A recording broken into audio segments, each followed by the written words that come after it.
Hey there. Over the past couple months, I've laid out the many evils of the U.S.-Saudi relationship, and I've expressed hope that it might be about to change. The response has been very positive, but many don't believe my optimistic read on things. People argue that Saudi Arabia is just too rich, and they have too many lobbyists in Washington, D.C. for this to ever truly change. I disagree. Greed and power are important. But to those who believe that things can never change, I have one question for you. Do you remember the tobacco lobby? Tobacco, from the time of Sir Walter Raleigh to this day, a product of prime importance to the economy of this region. Tobacco used to be one of the most powerful industries in the United States. They owned a number of congressmen, and they put millions of dollars into lobbying and public relations. In 1955, over 50% of the U.S. population smoked cigarettes. It's difficult to imagine now, but before the late 1980s, cigarette smoking was allowed essentially everywhere, including public schools and airplanes.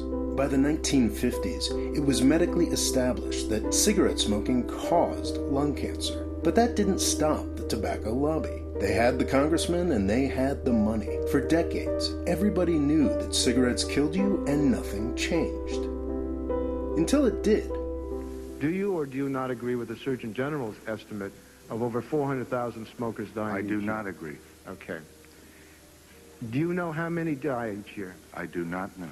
How can you, as the chief executive officer of a company manufacturing a product that's been accused of killing so many people, not know this information? Eventually, the cost became too large for even the most corrupt politicians to ignore. In the 1990s, a number of U.S. states were allowed to sue the tobacco industry. In 1998, that industry was forced to accept a master settlement agreement. The agreement required them to acknowledge tobacco's harmful effects, pay tens of billions of dollars to the states to cover medical costs, and fund advertising campaigns designed to kill their own market. Smoking in the United States has fallen from over 50% down to 15%, and it's declining fast.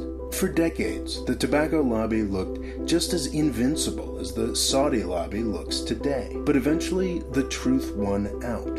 It wasn't about justice, not really. It's simply the fact that the cost to politicians got larger than the benefits that the tobacco lobby could provide. Saudi Arabia is getting to that point now. The money is running out, and they don't control the oil market anymore. As this series indicates, it's getting harder to hide the truth about that country's relationship to terrorism. The collapse of Theresa May's Conservative Party in recent polling in the UK may have something to do with her embrace of Saudi Arabia. Last week, one of my viewers drew my attention to something that, more than anything else, convinces me that Saudi Arabia may truly be reaching its tobacco moment. How the country central to the spread of this terrorism, Saudi Arabia, has managed to evade and deflect any responsibility for it.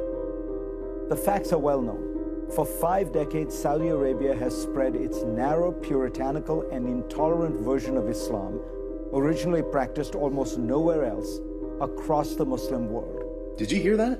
That's Fareed Zakaria on fricking CNN, the voice of the establishment, talking honestly about Saudi Arabia. I'd encourage you to watch the whole segment. It of course downplays the U.S. role in supporting terrorism, but there's almost nothing else in it that would be out of place on this channel. It even points out the ridiculousness of the U.S.-Iran obsession.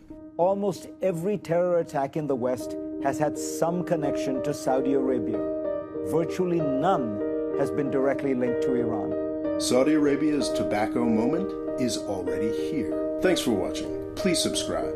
And if you want to know more about Saudi Arabia's decline and why that's a very good thing, I suggest you check out my essay, Everybody's Lying About Islam, now available in paperback and for the Amazon Kindle. Thanks.